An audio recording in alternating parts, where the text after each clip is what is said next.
Back to news. America అధ్యక్షుడు Trump సుంకాల మోతతో ప్రపంచం ఉక్కిరిబిక్కిరవుతుంది. అనేక రంగాలు తీవ్ర ప్రభావానికి లోనవుతున్నాయి. ఏపీలో ఆక్వా రైతులు కూడా లబోదిబోమంటున్నారు. ప్రధానంగా ఉమ్మడి పశ్చిమ గోదావరి జిల్లాలో ఆక్వా ఉత్పత్తుల్లో రొయ్యలు అత్యధికంగా అమెరికాకు ఎగుమతవుతున్నాయి. ట్రంప్ నిర్ణయంతో ఒక్క రోజులో కేజీకి ₹40 రొయ్య ధర తగ్గిపోయింది. పెరిగిన సుంకం భారాన్ని ఎగుమతి కంపెనీలు రైతులపై వేయటం దారుణమని కేంద్ర రాష్ట్ర ప్రభుత్వాలు రైతులకు న్యాయం చేయాలని డిమాండ్ చేస్తున్నారు. ట్రంప్ తీసుకున్న నిర్ణయం పశ్చిమ గోదావరి జిల్లాలో ఆక్వా రైతు దిగాలు పడే పరిస్థితి వచ్చింది. దేశంలో 50% ఆక్వా దిగుమతులు పశ్చిమ గోదావరి జిల్లా నుండి ఉండటంతో ఆక్వా రైతు తీవ్రంగా నష్టపోతున్నాడు.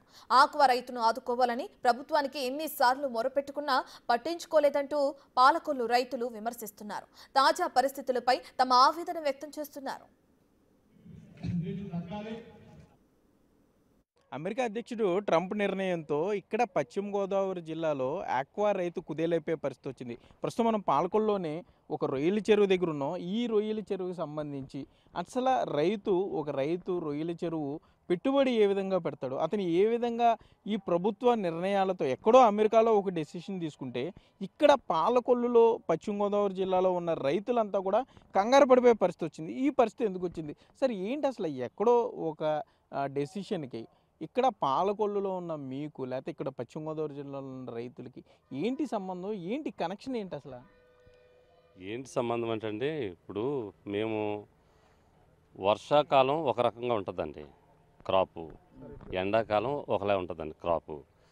వర్షాకాలం వచ్చేసరికి చెరువులు ఆరకపోయేసరికి అప్పుడు మేము దీన్ని ఏం చేస్తామంటే మోటార్లు వేసి నీళ్ళు బయట తోడి, వర్షం పడింది అనుకోండి పగలు, రాత్రి వర్షం పడిన పొద్దుట్లు వేసి మళ్ళీ మోటార్ వేసి నీళ్ళు తోడి దాన్ని ఎదురంగా ఆరబెట్టి మనుషులతో ముందు కొంత స్లెడ్జ్ తీస్తాము, తర్వాత మళ్ళీ ట్రాక్టర్లతో అది పైకి లాగిపించేస్తాం. అంటే ఆ ప్రాసెస్ జరగడం దగ్గర నెల 15 రోజులు టైం పడుతుందండి. అంటే ట్రాక్టర్లతో పని చేయించి మనుషులతో చేయించాలి, మనిషికి ₹1000 ట్రాక్టర్లతో పని చేయించాలంటే ట్రాక్టర్కి దగ్గర 4500 అలా అయిపోతుంది డీజిల్తో. ట్రాక్టర్లకి పని చేయించిన తర్వాత ఆరిన తర్వాత మళ్ళీ ముగ్గులు కొట్టి మందులు కొట్టి మేము నీళ్ళు తోడతాం. Bore water తోడతాం. దాంట్లో మళ్ళీ ఆ బోరు వాటర్ తోడిన తర్వాత మళ్ళీ బ్లీచింగ్ లాగుతామండి. బ్లీచింగ్ లాగిన తర్వాత మళ్ళీ కలర్ రావడానికి మళ్ళీ మెడిసిన్స్ కొట్టుకుంటాం, ప్రోబయోటిక్స్ అవి కొట్టుకుంటాం. అంటే ఈ ప్రాసెస్ మనం ఎకరానికి మనుషులతో మట్టి తీసి ట్రాక్టర్లతో పనిచేసి బ్లీచింగ్ లాగి నీళ్ళు తోడి మళ్ళీ ఈ ప్రోబయోటిక్స్ అవి కొట్టేటప్పుడు దగ్గర ఎకరానికి వచ్చేసరికి 60-70 వేలు అయిపోతుంది, ఖర్చు అయిపోతుంది. ఖర్చు అయిపోయిన తర్వాత ఇంకా అక్కడి నుంచి మళ్ళీ సీడ్కి వెళ్తామండి. సీడ్కి వెళ్ళిన తర్వాత సీడ్ మంచి క్వాలిటీ మనకి రావాలి. మన అదృష్టవశాత్తు సీడ్ మంచిది వస్తే మనకి క్రాప్ ముందుకు వెళ్తుందండి. ఎలాగంటే సీడ్ మంచిదంటే 100కి 20% సీడ్ మంచిది వస్తుందండి. ఏ యాచర్ ఎంత వస్తుంది యాచర్ అయినా సరే 20% మనం రైతు సక్సెస్ అవుతాడు. సక్సెస్ అంటే వైరస్ రాలేదు కదా అంటారండి. వైరస్ రాకపోయినా కానీ వైట్ కట్ వస్తుంది. మాకు 80% వైట్ కట్ వస్తుందండి. అంటే వైరస్ పోనీ 30% ఉన్నా కానీ 80% మాత్రం వైట్ కట్ వస్తుంది. ఏంటి సార్ మీరు ఇన్ని కష్టాలు పడి పెంచుతారు, ఇన్ని కష్టాలు చెప్తున్నారు మీరు, మొత్తం రైతు పడే బాధ అంతా కూడా రేటు ఎట్లా ఫిక్స్ చేస్తారు మరి? దీనికి కౌంట్కి సంబంధించి అంటే ట్రేడర్లు ఫిక్స్ చేస్తారా, గవర్నమెంట్ ఫిక్స్ చేస్తుందా, రైతే ఫిక్స్ చేసుకుంటారు? అదే చెప్తున్నాను సార్, అదే అసలు మా బాధ, మా వేదన. చిన్న మాట 2 మాటలు చెప్తాను మీకు. వైట్ కట్ వచ్చిందనుకోండి దీని నెంబర్ దొరకదు. వైరస్ వచ్చిందనుకో మొత్తం తీసేయాలి. ఏమైనా 20% మంది 30 ఏమైనా కౌంట్కి వస్తారు, 40-50 కౌంట్కి వస్తారండి. ఈ 50% ఈ 20% మంది ఏమైనా కొంచెం లాభంగా ఉంటారు. అంతేగాని ఆక్వాలో 100కి 100 ఇప్పుడు గవర్నమెంట్ అనుకున్నట్టు అధికారులు అనుకున్నట్టు ఎవరో 100కి 100 ఇందులో సక్సెస్ కాదు. సక్సెస్ అయితే అసలు పచ్చతనం కనపడకుండా మొత్తం అందరూ చెరువులు తవ్వేదురు. వ్యవసాయ భూమి కానీ కొబ్బరి తోట కానీ ఉండదు, ఇంకా తవ్వేదురు. ఇది ఫెయిలు. కానీ ఆ ఫెయిల్తో పాటు ఆ 20 మంది వచ్చిన 20% ఈ వైట్ కట్ వైరస్ రానివాడు కొంచెం సేఫ్లో ఉంటాడండి. వాడికి ఎకరానికి 50 అలా మిగులుతుంది. కానీ ఈ వైట్ కట్ వచ్చిన చెరువులు ఇప్పుడు 4 చెరువులు ఉన్నాయండి. 3 చెరువులు వచ్చి 3 చెరువు రాకపోయేదాడికి అలా బ్యాలెన్స్ అవుతుంది. అదే 4 చెరువులు వచ్చినప్పుడు సక్సెస్ అవుతాం, పర్వాలేదు, 4 లక్షలు అలా మిగులుతుంది. అది రావట్లేదు. ఇదివరకు వచ్చేది ఫస్ట్లో వచ్చి వెనమ్మి అంతకుముందు గతంలో టైగర్లో మేము అందరం కోల్పోయి 1-2 ఎకరాలు అమ్మేసుకున్నాను. అందులో నేను కూడా అమ్ముకున్నాను. మళ్ళీ వైరస్ ఇది వెనమ్ వచ్చిన తర్వాత కొంచెం పికప్ అయ్యాక మన ద్వారా ఇది బాగా ఉందండి. ఇప్పుడు వచ్చేసరికి ప్లాంట్లు అవి పెరిగిపోయినాయండి బాగా. మాకు ఏమో వైరస్ పెరిగిపోయింది, వైట్ హెడ్ పెరిగిపోయింది, కంప్లైంట్లు పెరిగిపోయినాయి. పెరిగిపోతే ఖర్చులు వస్తున్నాయండి. వైట్ కట్ వచ్చినా కానీ పడతాం, ఖర్చులు వస్తాయి కానీ మెయింటెనెన్స్ ఎక్కువైపోతుంది. దానికి మెడిసిన్ అది ఎక్కువైపోతుంది, టైం కూడా ఎక్కువ పెట్టి 4 నెలలు పెట్టేస్తుందండి టైము. లేకపోతే 3 నెలలు పంట 90 రోజుల్లో మనం పంట పెట్టేస్తాం, కానీ ఇంకో నెల ఎక్స్ట్రా పట్టేస్తుంది. అదంతా కొంచెం మెయింటెనెన్స్, మనుషులు, కరెంటు బిల్లు బాగా పెరిగిపోతున్నాయండి. కరెంటు బిల్లు రూపాయన్నర చేతన్నారు కానీ చేయలేదండి. అది పైగా చెస్ ఛార్జీలని ఏదో బొగ్గుకి ఎప్పుడో బొగ్గు రాజశేఖర రెడ్డి గారి టైంలో బొగ్గు ఖర్చులని పెట్టారండి. అది ఇప్పుడు ఇలాగ మాకు 10,000 బిల్లు వస్తే అది ఈ బిల్లులు ఇయ్యో దగ్గర 18,000 వచ్చేస్తానండి ఎక్స్ట్రా బిల్లులు. అది కరెంట్ బిల్ మాకు ఎక్కువ ఇచ్చేస్తుంది. మాకు మేత పెంచేశారండి, దగ్గర 23 క్యాష్ ఎట్ కొంటే 2300 బస్తా పడుతుందండి. అదే అరువు అనుకోండి 2600 పడిపోతుంది. అది ఎప్పుడో సోయా మళ్ళీ రేటు తగ్గింది, 2 సంవత్సరాలు అవుతుంది సోయా తగ్గింది, మళ్ళీ పైనుంచి ఈ ముడి సరుకులన్నీ తగ్గినాయి. ఇక తగ్గిస్తామంటున్నారో తగ్గించట్లేదు. మరి 2300 బస్తా కొని ఎక్కడ మేపుతండి? ఈ వైట్ కట్ వచ్చి అప్పుడు దాకా 40 రోజులు బాగా తినేస్తాను మేతలో, 40 రోజుల వరకు బాగా తింటాయి. 40 రోజుల నుంచి వైట్ కట్ వచ్చిన తర్వాత మేత తింటాను. సగం 20 కేజీలు వెళ్ళింది 10 కేజీలు తింటుంది. ఇంకా 10 కేజీలు అలా అరాయించిపోద్ది, పై నెంబర్ అంతా సగం అరాయించిపోద్ది. మన పట్టుబడేదానికి సగమే ఉంటుంది, 1,50,000 దొరుకుతుందండి. దానివల్ల నష్టపోతున్నట్టు రైతు. అదే రేట్ ఉందనుకోండి అలా కొంచెం ముందుకెళ్తాడు. రేట్ లేక మేము దివాలా అయిపోతుందండి, ఈ వ్యవస్థ అంతా పాడైపోతుంది. 50 కౌంటు 30 కౌంటు తీసే పరిస్థితి ఉందా రైతు ఇప్పుడు? అంతవరకు నిలబడి ఫీడ్ కానీ లేకపోతే ఈ మెడిసిన్లు వాడి? ఇప్పుడు రైతు మా సోదరుడు చెప్పినట్టు ఈ ప్రాసెస్ అంతా జరిగి వైట్ కట్టను తట్టుకుని ఈ కౌంట్కి వెళ్తే ఇప్పటి వరకు కొంత ప్రాఫిట్ రైతు పొందుతున్నాడు.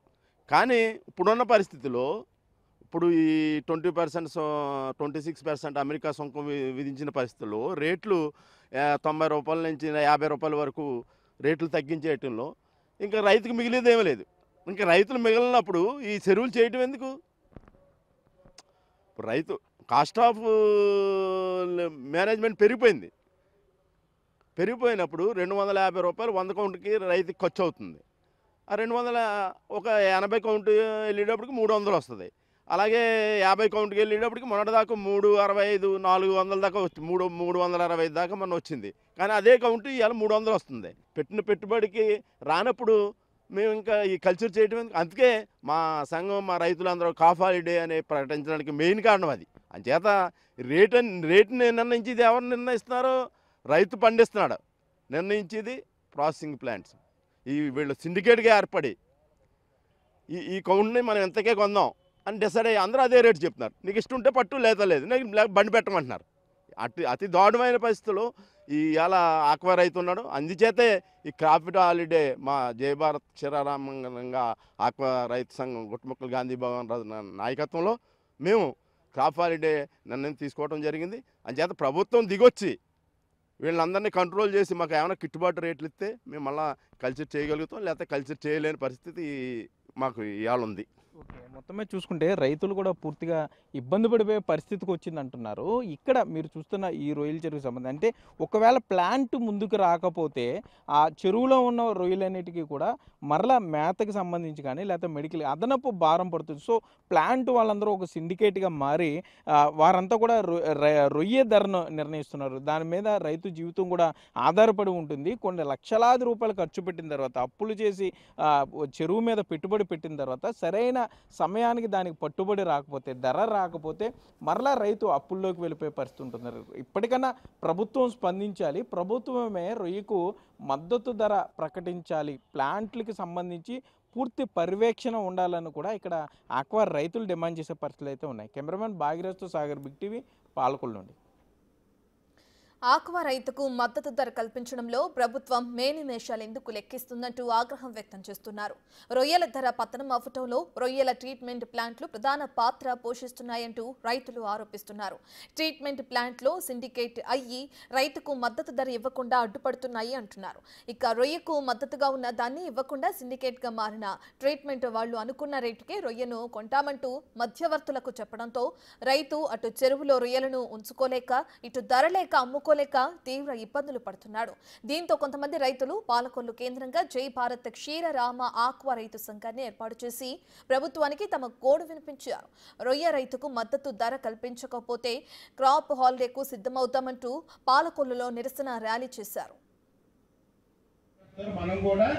ఆ రకంగా ఇబ్బంది సంవత్సరాల నుంచి ఏదైతే కష్టాల ఊపిలో మనం కూరుకుపోయామో అది కొద్దిగా వెసులుబాటు అంటే కూడా మనం చేయించలేకపోయిన పరిస్థితి ఉంది.